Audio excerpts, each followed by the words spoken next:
Live from New Delhi, you're watching DD India News Hour, India's voice to the world. I'm Tanvi Taneja, coming up in the next hour. On World Environment Day, Prime Minister Modi calls to reinforce dedication for environmental conservation, plants banyan sapling as part of the 700-kilometer Aravalli Green Wall project in the national capital. India's diplomatic outreach against terrorism, led by 7 all-party delegations, reaches its final leg after successfully showcasing India's zero tolerance for terror to global leaders. Big boost to connectivity between the Kashmir Valley and prominent pilgrimage destinations. Regular services of 2 Vande Bharat trains between Srinagar and Vaishno Devi Katra to begin from June 7th.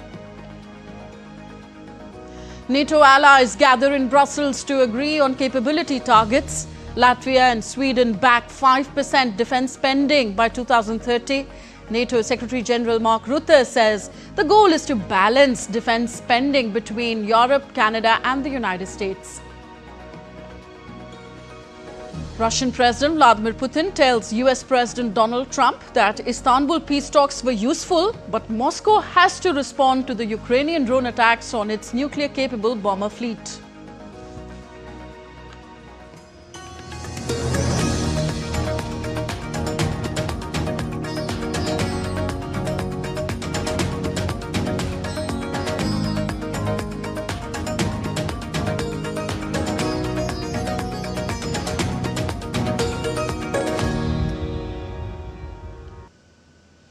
June 5th, the day world observes the Environment Day, with the theme in focus this time on ending global plastic pollution. The day unites communities to promote environmental protection and encourages a sustainable future for all. DD India's Tapas Bhattacharya reports.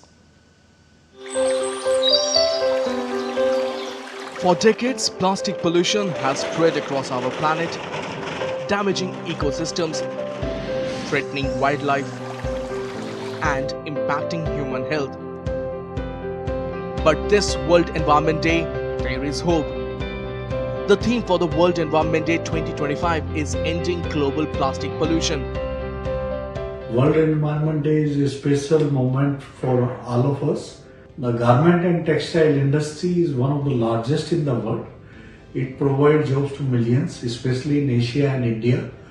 But it also creates a large environment footprint and textile waste, old cloth, fabric scrap and unused material, which can harm the environment if not managed properly. The good news is that change is already happening in different pockets, and more and more companies are now using eco-friendly fabric, designing clothes that last longer and encouraging people to recycle and reuse. Led by the United Nations Environment Programme, the world is coming together to beat the plastic pollution. Plastic pollution fuels the triple planetary crisis: climate change, biodiversity loss, pollution and waste. Each year, 11 million tons of plastic leak into our waters that cost up to $600 billion in damage. But there is a wind of change. Across India, industries are stepping up, rethinking businesses with sustainability at the core.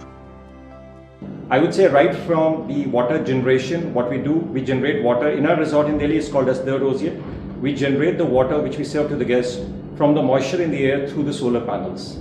Right, so that means we avoid the plastic bottles. We obviously have the glass bottles, and we refill the glass bottles, which saves again a lot of chemical, a lot of detergents, a lot of other water also is saved from there onwards. We make sure the water is 100% recycled in our hotels and resorts. And we also make sure that most, I would say at least 95% of the paper is all eradicated from our hotels and resorts. Prime Minister Narendra Modi's heartfelt Ek Ped Maa Ke Naam, One Tree for Mother initiative went global. A sapling planted with love became the symbol of environmental consciousness and maternal tribute. This World Environment Day, let's act, not just observe. Refuse plastic, rethink choices and restore our planet. This World Environment Day, be part of the change. With camera person Vishwabandhu and Monty, this is Tapas Bhattacharya, For DD India, from Delhi. India is promoting sustainable plastic management through dedicated initiatives aimed at reducing pollution, supporting recycling and boosting eco-friendly industry growth. Here's a look at the key steps India has taken on the global stage. India actively supports global efforts to regulate hazardous waste and chemical use. It opposed e-waste dumping in developing countries and advocated for stricter global rules. India backed the phasing out of single-use plastics. In 2019, India committed to reduce marine plastic litter and microplastics and set a goal to stop adding any new plastic waste to its oceans by 2050. India joined the High Ambition Coalition for Nature and People in January 2021 during the One Planet Summit held in Paris. This 13-30 global initiative aims to protect at least 30% of the world's land and oceans by 2030. It also focuses on strengthening biodiversity by reducing plastic pollution and keeping the ecosystems healthy.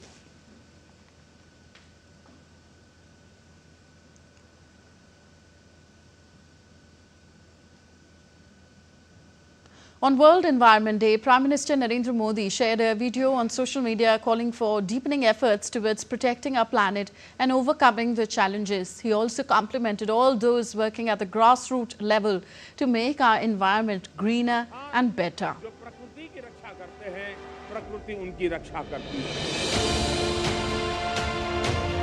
पर्यावरण में संतुलन ये हमारी पुरातन परंपरा का एक अहम हिस्सा है। हमारे यहाँ कहा गया है यत् पिंडे तद ब्रह्मांडे, यानी जो पिंड यानी जीव में है वही ब्रह्मांड में है।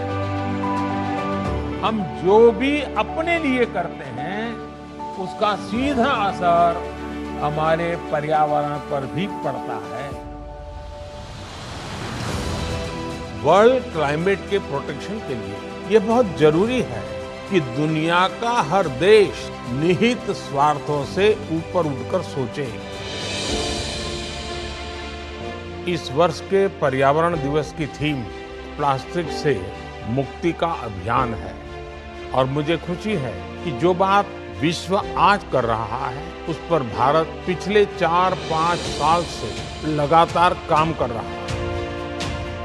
मेरे लिए व्यक्तिगत रूप से बहुत सुखद है कि मिशन लाइफ यानी लाइफस्टाइल फॉर एनवायरनमेंट आज पूरे विश्व में एक पब्लिक मूवमेंट, जन आंदोलन बनता जा रहा है। लाखों साथियों ने रिड्यूस, रीयूज, रिसाइकल का मंत्र अपने रोजमर्रा के जीवन में अपनाया है।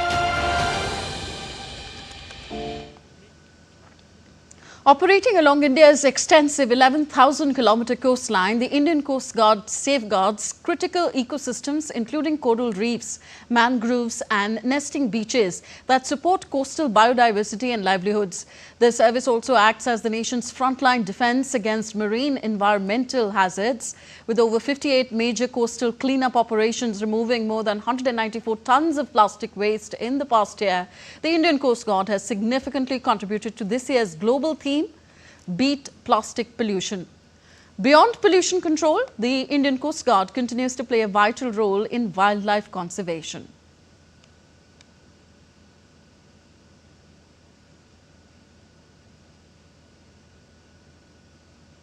To mark the World Environment Day, Prime Minister Narendra Modi led a special tree plantation initiative in New Delhi, reaffirming India's commitment to environmental stewardship and green mobility. Prime Minister Modi planted a banyan sapling under the Ek Ped Maa Ke Naam, One Tree for Every Mother initiative. This initiative is a part of the Aravalli Green Wall project, which aims to reforest the 700-kilometer-long Aravalli range. Prime Minister Modi also flagged off 200 electric buses under Delhi government's Sustainable Transport Initiative, promoting clean urban mobility and symbolizing the nation's collective responsibility towards ecological balance.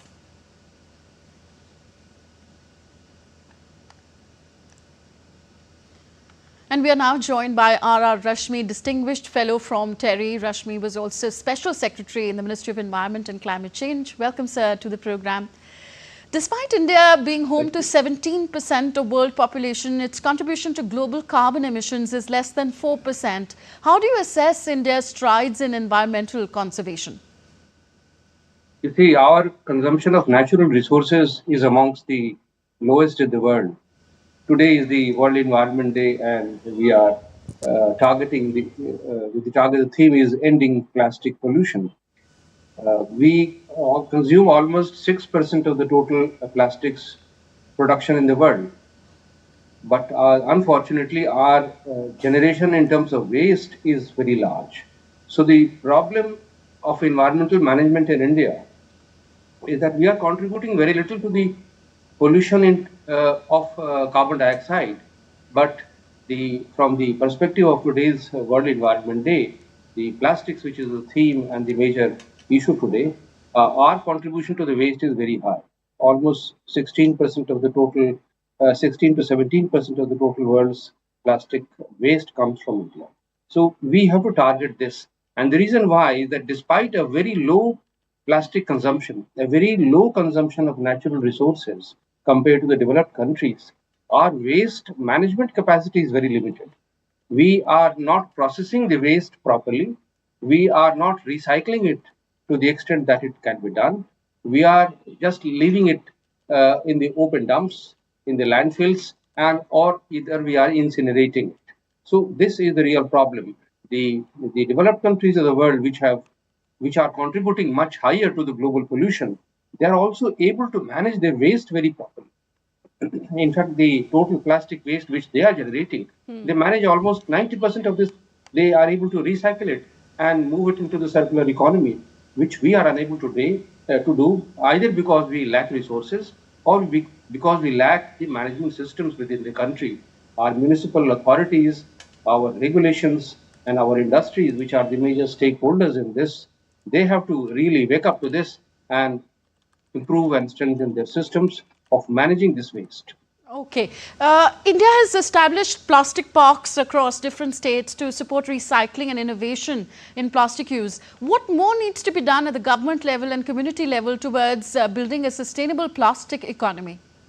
This is one of the possible measures where we can involve. This is called plastic market-based mechanism, where we pay the people for the waste which they collect, or the plastic bottles or any plastic material which they collect. They get some payment in turn for the plastics which they collect and give it to the collector.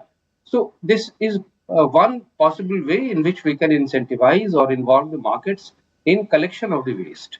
This is exactly where the problem lies. Most of the waste that is generated in the country, plastic waste particularly, is not being collected. We generate about 9.3 million tons of plastic waste every year, and we collect only 50 to 60% of this. And whatever is collected is also not fully recycled. It is processed and then maybe it is converted into something else. But rest 30%, 30 to 35% is completely dumped in the open dumps, or it is incinerated. And that is where the problem lies. The single-use plastics, for example, which are the biggest source of this plastic pollution, government has banned it, but banning itself is not enough unless we are also able to involve the informal sector and the industries in the collection mechanism. Now the government has come up with a scheme called Extended Producers Responsibility, where they have fixed the targets for plastic manufacturers, importers, and then plastic users to collect a certain portion of the plastics which they manufacture or sell. So this is a good measure, but again it will depend on the correct and strict enforcement of the targets, which unfortunately the state governments, which are expected to enforce it through their state pollution control boards, they lack monitoring mechanism and enforcement mechanism. So there are a number of issues involved here. Setting targets is fine, but the gap is so large that we need this to become a large public movement and a campaign to be taken very seriously by the people who are involved in enforcing these regulations. Okay, and how do you see India's legal and policy framework to do its bit in tackling this plastic waste crisis? No, we have, for example, we have single-use plastics regulation. We have banned all the kinds of single-use plastic which is less than 550 microns. But again, as I was saying, banning is one part of the total measures that we can take. But providing alternatives to the consumers is also an issue that we have to look at. But after all, consumer cannot be punished for what is the best and the most efficient and not using it. Plastics are the most efficient, the cheapest and the most economically affordable material. So the consumer has to be provided an alternative. We have not invested in the research and development of alternative biodegradable material which can replace the plastics. So that's another part of the problem. So we have single plastic waste management rules. We have extended producer's responsibility. These are all part of the legal framework that we have. But in addition to that, what is required is to create an ecosystem in which we generate biodegradable alternative materials. We invest in newer technologies, collection and processing technologies, where investment is required and industry needs to put its money in order to be able to process the waste that is being generated. Okay, and finally, Rashmiji, do you think, having discussed all this, that more needs to be done, but the consumer today is far more aware as far as opting for greener choices? We see a rise in e-vehicles, we see people opting for greener, sustainable practices. So do you think the consumer is more aware as far as opting for green choices is concerned? Certainly, this is a good thing to happen, and I'm very happy that there is a momentum being created. The consumer is much more aware today of the greener choices, and the impact of their actions in environment is being appreciated by people.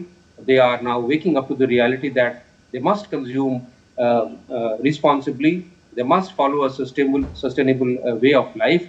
The Prime Minister has already laid it down under the Mission Life, which is about using the resources as minimally and as frugally as possible. Yes. So India is already doing it very well. In fact, the very fact that India is consuming much larger resources at a much lower level compared to the rest of the world, our per capita consumption of any natural resource, you take it, whether it is plastics or carbon dioxide, carbon consumption, fossil fuels, plastics, timber, everything, it is very low compared to the rest of the world. So we are already living a very frugal and sustainable life.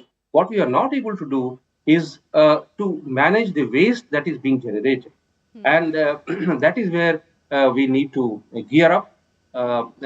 Certainly the newer generation, which is exposed to the dangers of our unsustainable ways of life on the environment and our long-term growth, I think will be our ambassadors, and they will be the harbingers of the change. Harbingers of change, beating plastic pollution is the theme of World Environment Day. Thank you very much, R.R. Rashmiji, for joining us and sharing your perspective and analysis on the subject. Still to come on DD India News Hour.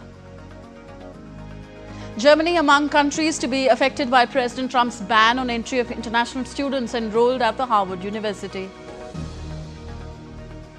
South Korea's new president Lee Jae-myung begins moves to tackle economic crisis.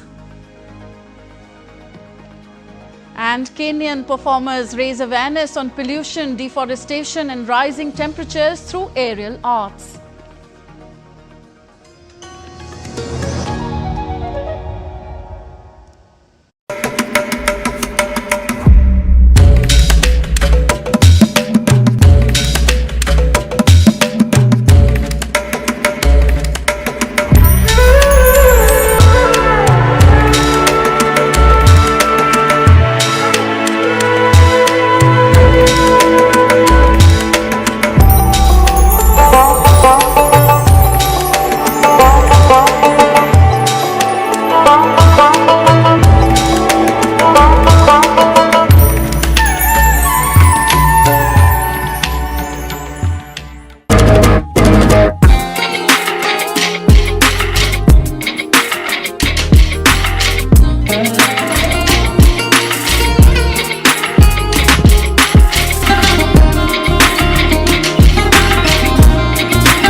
You're watching DD India News Hour. I am Tanvi Taneja. On to Europe now. NATO defense ministers are gathering in Brussels on Thursday to discuss how to meet Donald Trump's demand for significant increases in spending less than 3 weeks ahead of a key summit of the alliance in The Hague. Ahead of the meeting, NATO Secretary General Mark Rutte has proposed alliance members to boost defense spending to 3.5% of their GDP and commit a further 1.5% to broader security-related spending. He expects allies to agree on what he called historic new capability targets, adding that the goal is to better balance defense contribution between Europe, Canada and the United States. That will be a considerable extra investment. And this is why I predict that in The Hague we will decide on a much higher spending target for all the nations in NATO. Because we have to invest in our air defense systems, we have to invest in our, let's say, long-range missiles, we have to invest in our maneuverable land formations, command and control systems. All of this has to happen. And these mean huge investments. We need all over NATO territory. And by the way, doing this will also equalize what we are spending with what the United States is spending. Rutte also said that there is a need to boost spending on air defences, long-range missiles, land forces and command and control systems. However, details of the new investment plan will likely continue to be negotiated until the very eve of the NATO summit. NATO defense ministers have also pledged support for 5% spending target. To meet new NATO targets, Latvian Defence Minister Andris Sprads said that a 5% spending is absolutely crucial. Sweden too echoed the same thing, voicing that it would like to see NATO reaching 5% defence spending in 2030. While Germany said that it will need around 50,000 to 60,000 additional active troops under the new NATO targets. Besides this, German Defence Minister Boris Pistorius said that NATO should make clear in its summit declaration that Russia is its greatest threat. Ahead of the meeting, US Defense Secretary Pete Hegseth expressed confidence that the members of the NATO alliance will sign up to Donald Trump's demand for a major boost in defense spending. To be an alliance, you got to be more than flags. You got to be formations. You got to be more than conferences. You need to be combat-ready capabilities. So we're here to continue the work that President Trump started, which is a commitment to 5% defense spending across this alliance, which we think will happen, which we think has to happen by the summit at The Hague later this month. US President Donald Trump has signed a proclamation banning travel to the US from nationals of 12 countries, citing national security risks, according to the White House. The ban targets nationals of Afghanistan, Myanmar, Chad, Republic of the Congo, Equatorial Guinea, Eritrea, Haiti, Iran, Libya, Somalia, Sudan and Yemen. The entry of people from 7 other countries, Burundi, Cuba, Laos, Sierra Leone, Togo, Turkmenistan and Venezuela, will be partially restricted. The proclamation is effective on June 9, 2025 at 4:01 GMT. The proclamation is the second time Trump has ordered a ban on travel from certain countries. He signed a similar order in 2017 during his first term.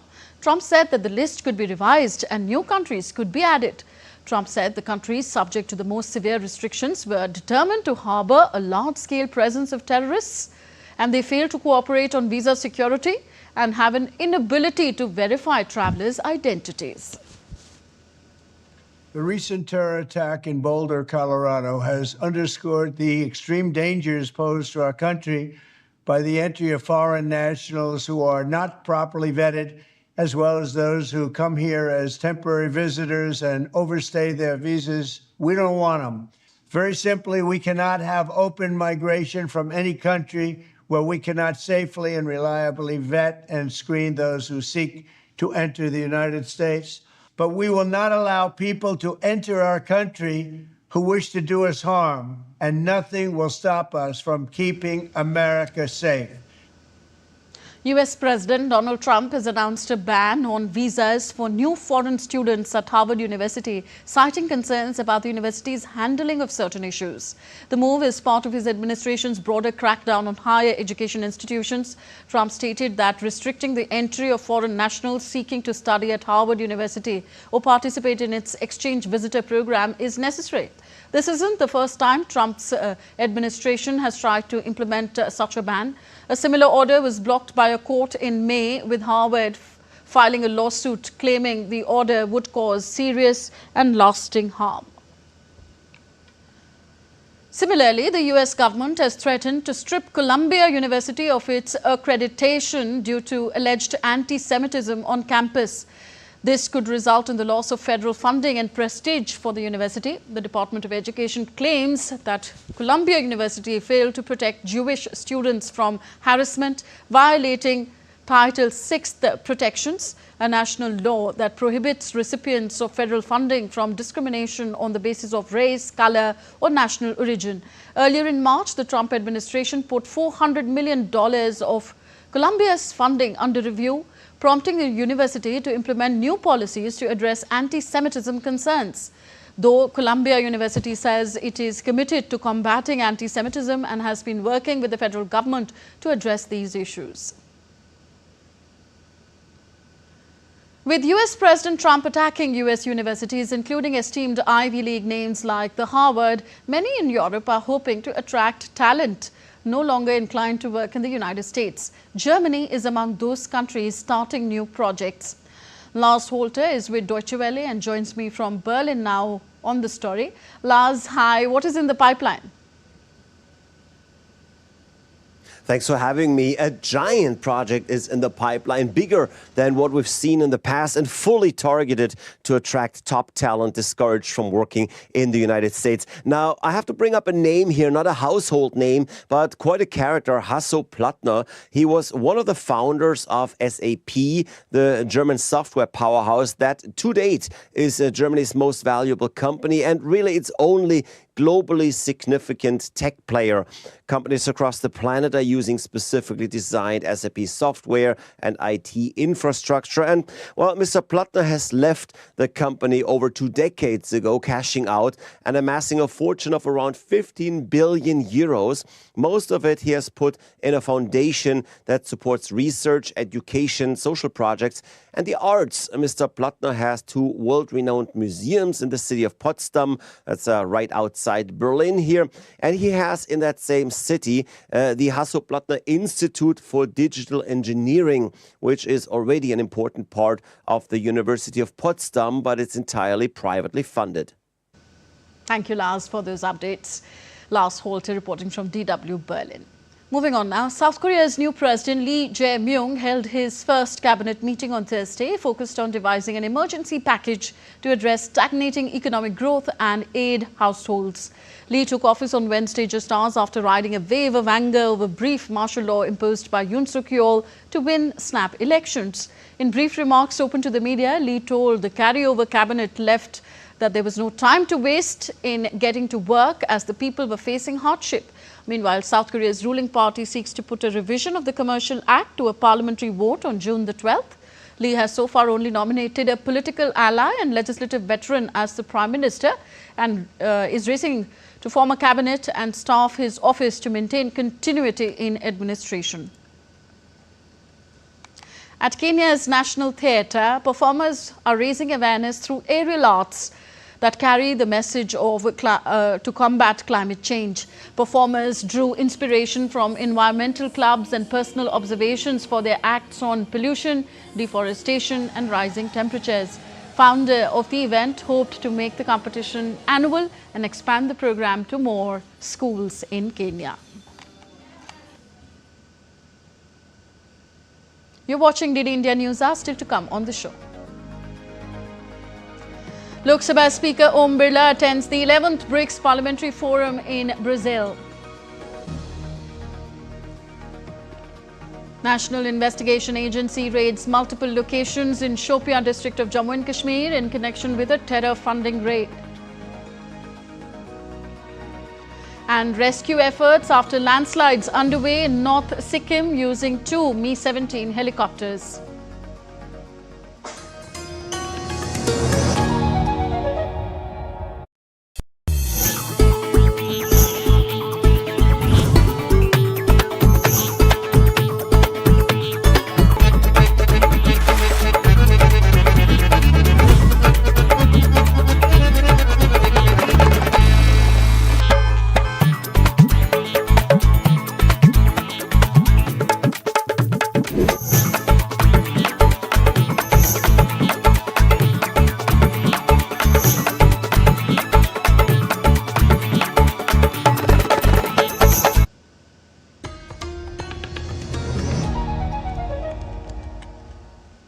Welcome back. You're watching DD India News. I am Tanvi Taneja. Regular rail services of the Vande Bharat Express trains between Srinagar and Sri Mata Vaishno Devi Katra will begin from June 7th, that is Saturday. The services will operate 6 days a week, enhancing connectivity between the Kashmir Valley and the prominent pilgrimage destination. 2 pairs of Vande Bharat Express trains will run on the Srinagar-Katra-Srinagar route with intermediate stops at Banihal. Prime Minister Narendra Modi will be visiting the region on 6th of June, where he will be flagging off these Vande Bharat trains. Besides, he'll be inaugurating the Chenab Bridge and visit the bridge deck and also the Anji Bridge. The architectural marvel Chenab Rail Bridge, situated at a height of 359 meters above the river, is the world's highest railway arch bridge. It is a 1,315-meter long steel arch bridge engineered to withstand seismic and wind conditions. A key impact of the bridge will be in enhancing connectivity between Jammu and Srinagar. With Vande Bharat trains moving on the bridge, it will take just about 3 hours to travel between Katra and Srinagar, reducing existing travel time by 2 to 3 hours. The Anji Bridge is India's first cable-stayed rail bridge that will serve the nation in a challenging terrain. Ahead of the visit, Union Railways Minister Ashwini Vaishnav today inspected the preparations at the Katra railway station.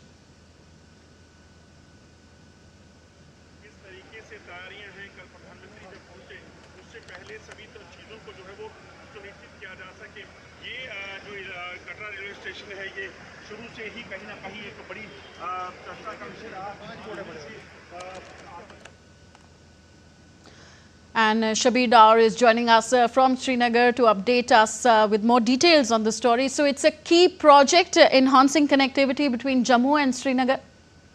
Yes, absolutely, Tanvi. This is, a mega project which will formally place Jammu and Kashmir Valley on the map, on the rail map of India, and this is going to boost the connectivity between Kashmir and the rest of the country.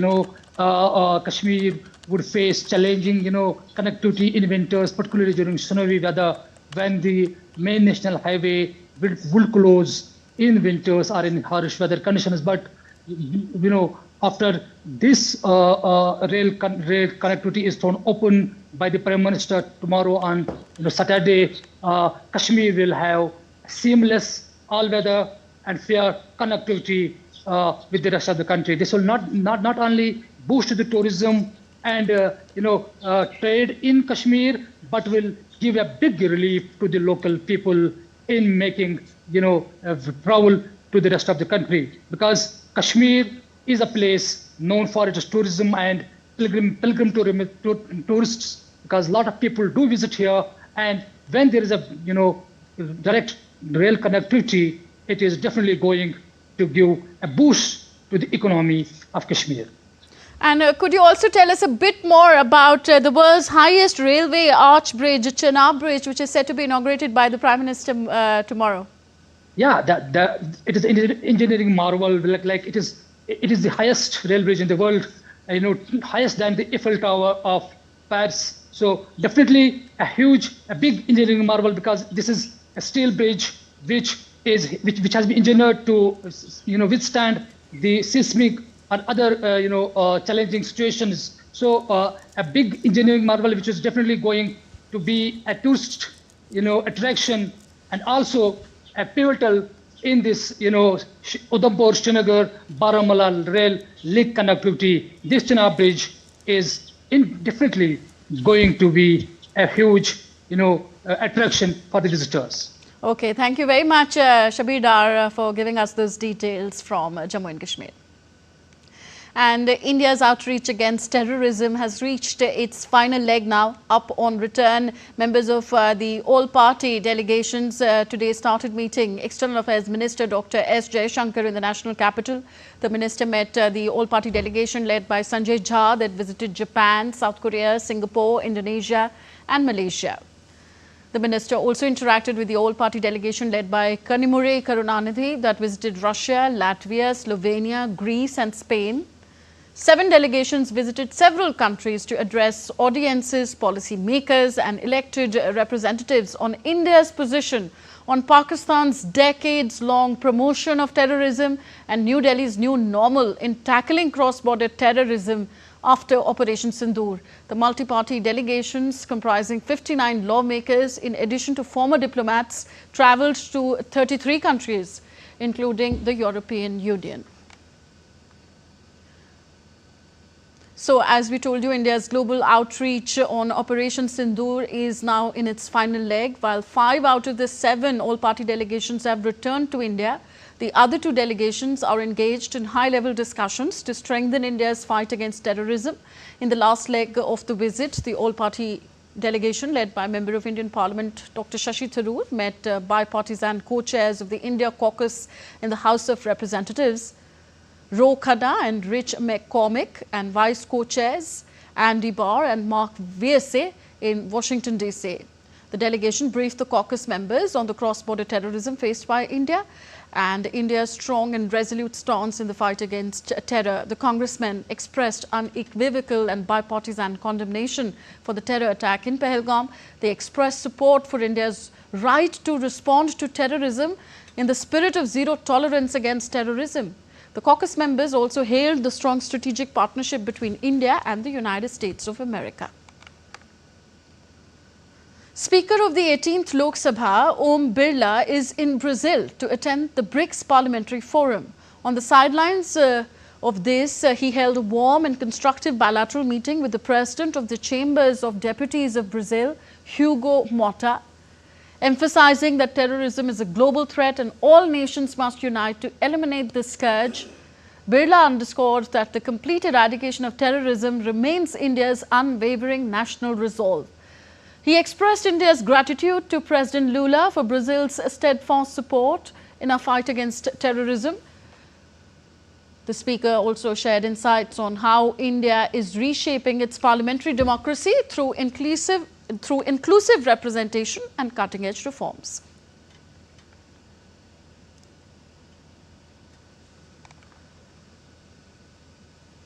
Deputy Prime Minister and Foreign Minister of Kazakhstan Murat Nurtaliyev met India's External Affairs Minister Dr. S. Jaishankar in the national capital. Both the leaders discussed various facets of strategic partnership focusing on political, trade, investment and energy cooperation. They also spoke about widening connectivity with the Central Asia region. During the meet, External Affairs Minister Jaishankar appreciated Kazakhstan leaders' support of zero tolerance for terrorism. Foreign Minister of Tajikistan, Sirajuddin Muhriddin, also met India's External Affairs Minister in the national capital. Both the leaders agreed on the need to firmly counter terrorism in our region. They shared views on furthering our cooperation, including deeper trade investment ties and connectivity relations. Also, Foreign Minister of Kyrgyz Republic Jinbek Kulubayev is in New Delhi to participate in the 4th Central Asia Dialogue. Foreign Minister of Turkmenistan Rashid Meredov also received a warm welcome on his arrival in New Delhi. All the visiting ministers will participate in the 4th India-Central Asia Dialogue. On to India's north now. The National Investigation Agency has carried out searches at multiple locations on Thursday morning in Shopian district in connection with a terror funding case being probed by the agency. Assisted by the local police and the CRPF, the NIA conducted searches in Riban, Nidura, Chaku and Batmuran Vanpura areas of Shopian district. These searches are part of the agency's ongoing investigation into the terror funding case. And on to India's northeast now. The flood situation in Assam has shown significant improvement with flood waters receding in many areas. However, the death toll has risen to 14 and over 600,000 people still remain affected across 21 districts, with Shribhumi being the worst hit district, affecting over 200,000 people. Relief efforts are underway as 405 relief camps and centres have been set up, with over 41,000 flood victims taking shelter in 190 relief camps. Over 14,000 hectares of crop area remain affected and more than 500,000 animals are facing the brunt of the flood waters. The India Meteorological Department has issued yellow alerts for all northeastern states, predicting moderate rainfall for the next 7 days, with heavy rainfall likely at isolated places in Assam, Meghalaya, Mizoram, Nagaland, Manipur and Tripura. Meanwhile, in another northeastern state of Sikkim, relief and rescue work is underway after heavy rain and landslides halted the efforts on Wednesday. Evacuation of stranded tourists from Chaten began today at Pakyong Greenfield Airport. Two Mi-17 helicopters transported 39 evacuees from Chaten to Pakyong Airport in the first batch. Additionally, 4 passengers were safely evacuated using the Cheetah helicopter. For the convenience of the tourists to commute till Silguri, the state government has further arranged buses for their ease. Additionally, Mi-17 helicopter is on standby to assist in airlifting the stranded tourists to Bagdogra safely, ensuring support and safe transport as readily available for those in need.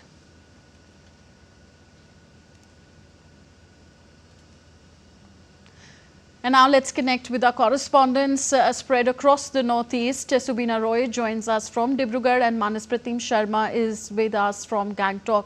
Manas, coming to you first, tell us about the rescue operations conducted by the Indian Air Force in Chaten. Have all stranded tourists been rescued?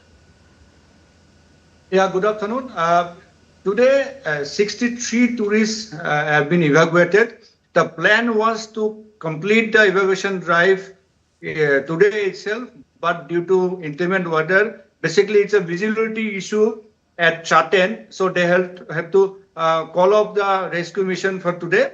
Tomorrow they are likely to resume in the early morning. So today, with the help of 3 Cheetah and 2 Mi-17 helicopters, 63 tourists have been evacuated. They have been safely taken to Pakyong, as you mentioned, and Pakyong, some of them are going to Siliguri to NGP, and 4 or 5, I think precisely 4 tourists, they have been taken to Bagdogra via helicopter, so they will be going to their destination. So today, we can say it's a successful mission, because after a severe attempts yesterday also and day before yesterday also, today they have successfully evacuated 63%. Along with this evacuation, the state government and other central agencies who are involved in the rescue and rehab mission, they are trying to reach to these areas, particularly Lachen and in and around of that area, because there are multiple landslides. They have been cut off. There is no net mobile connectivity. There is no electricity. Though they are trying to provide all these necessary food items, essential items, healthcare, and so on. Okay. So they are also trying to reach out to the Chaten. And I hope that if everything goes. Okay, yes, one hopes that everything goes as per plans. Coming to Subina Roy now. Subina, with floodwaters receding in many areas, will this give further momentum to the rescue teams operating on the site? Yes, certainly, Tanvi, this is a big relief for Assam, because the water levels are now receding. As now I'm at the Bogeybill Bridge, and I would like to show you the danger level mark. The danger level mark, Tanvi, was around 100 the danger level mark is around 105.70.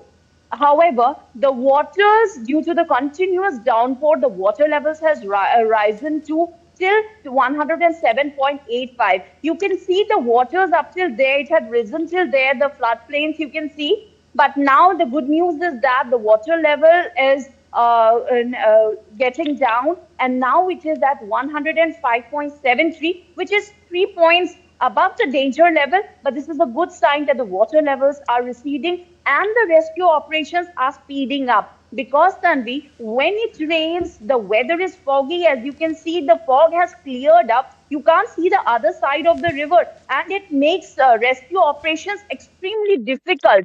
And same goes for the hilly regions also. If there are hills, there are landslides, and it gets extremely difficult for in NDRF, SDRF, all the Indian Army, various agencies to carry out rescue and relief operations. A few days before, a helicopter was, the Indian Air Force had deployed a helicopter to evacuate 14 people from the Bomji River at Assam-Arunachal border. This was because due to the intense rainfall and the navigability of the roads is so tough, because it's a tough terrain, that helicopters had to be used to airlift people from the river. However, due to the receding flood level waters, rescue teams are working on a 24/7 basis. Since the water level has receded, now the water is going on to the lower Assam, which means at Borpeta, Dhubri region, the Brahmaputra is at danger, above danger level. Okay. So, care rescue operations now are being carried out in those regions, because now Hailakandi is a region which is being affected because the Katakal river there was flowing at its highest flood level, like the topmost of all the rivers, and that's why it has created havoc in the Hailakandi district, but also in the Sribhumi district, particularly in the Barak Valley. So even now, so few Assam minutes before, remains the to be Assam on police alert. had yes. Assam police had issued some photos where rescue teams were seen carrying out little babies, old people, old ladies. They're being evacuated by the teams, you know, carrying out in boats and being taken away to safer places like relief camps and relief distribution centers in Hailakandi, Tanvi. Okay, thank you very much. Subina Roy joining us from Dibrugarh, Assam, and Manaspratim Sharma joining us from Gangtok, Sikkim. Thank you for those updates. The Government of India, led by Prime Minister Narendra Modi, completed 11 years in office. The government is celebrating the first anniversary of the third term of the government. On this occasion, Prime Minister Narendra Modi shared a video on social media platform X, highlighting the government's major achievements in the last 11 years. 2 वक्त के खाने के लिए भी सोचना पड़ता था। अब हर महीने मुफ्त राशन मिलता है। अब भूख डराती नहीं। अब पेट भरने के लिए चिंता नहीं करनी पड़ती। पहले हमारे हक के सरकारी योजनाओं के पैसे हम तक पूरे नहीं पहुंचते थे। बिचौलिए अपना कट मार लेते थे। अब कोई बिचौलिया नहीं, कोई झंझट नहीं। हमारा पूरा पैसा हमें ही मिलता है, वो भी सीधे हमारे बैंक अकाउंट में। पहले अगर घर में कोई बीमार पड़ता था, तो इलाज के खर्चे के बारे में सोचकर हमारी तो ऐसे ही जान पर बन आती थी। पैसे के अभाव में बीमारी के साथ ही जीने को मजबूर थे। 5 crore people have defeated poverty due to these schemes. Prime Minister Modi further said that the government remains committed to building an inclusive and self-reliant India where every citizen has the opportunity to live with dignity.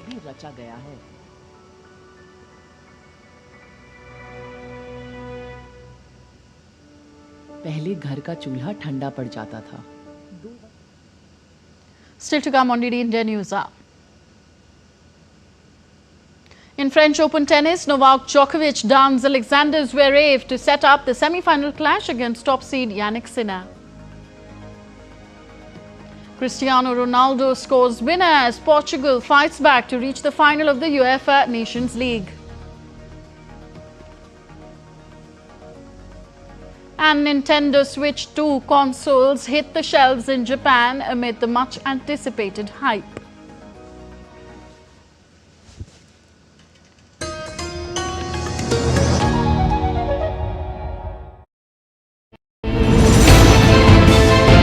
geopolitics and trade deals, economic challenges amid development, hard work and the path to prosperity.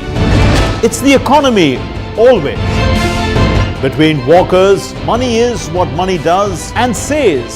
Supply creates its own demand. Between the bulls pulls and bears tears.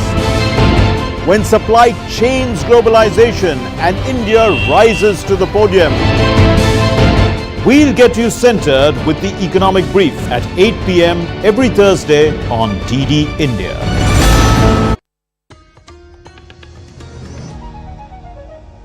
Thank you for staying with us on DD India News. I'm Tanvi Taneja. On to some sporting news now. First, updates from the French Open. The three-time champion Novak Djokovic kept up his quest for a record-breaking 25th Grand Slam title. The 38-year-old battled past third seed Alexander Zverev 4-6, 6-3, 6-2, 6-4 to set up a French Open semi-final against top seed Yannick Sinner. Earlier on Wednesday, Sinner booked his spot in the last four with straight sets win over Kazakh Alexander Bublik 6-1, 7-5, 6-0 and became the first Italian man to reach 6 Grand Slam finals. In women's singles, Louis Bossuet set the Roland Garros faithful into a state of euphoria. The world number 361 conjured the unimaginable as she toppled Russian wonderkid Mira Andreeva 7-6, 6-3 to reach the French Open semi-finals. Meanwhile, Coco Gauff secured a spot in the semi-finals with a victory against fellow American Madison Keys. Both players would like to forget the game as they broke the 100 unforced error barrier.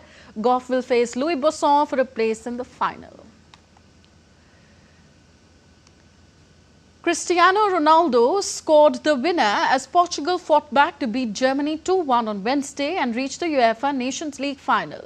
Germany took the lead in the 48th minute as Florian Wirtz headed in the box following a pinpoint lobbed pass from Joshua Kimmich. However, Portugal turned the match around, first equalizing through substitute Francisco Conceição in the 63rd minute before Ronaldo tapped in 5 minutes later to send the visitors into the final. Spain and France will clash in the other semi-final on Thursday to decide who will face Portugal in the decider on Sunday.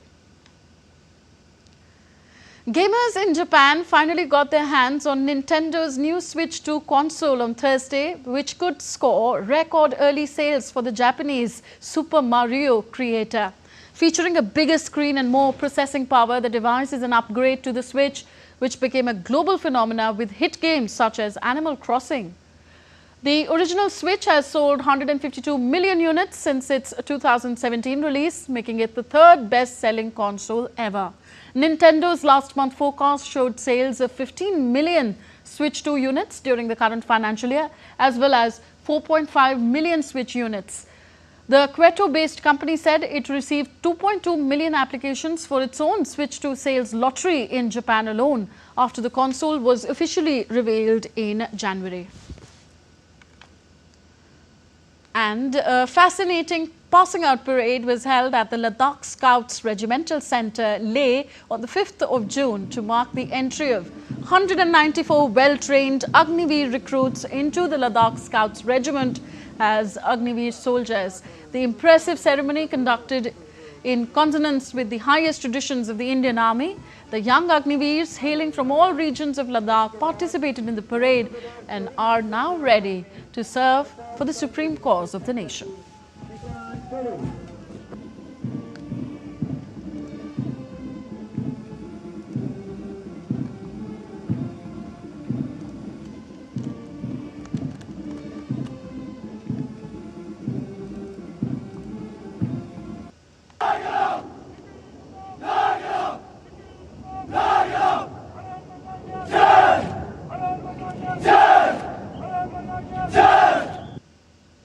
That's all for this edition of DD India News Hour. Do let us know your thoughts on the news of the day. Connect with us on our different social media handles at DD India Live, and you can also download our DD India mobile app for quick news and updates on the go.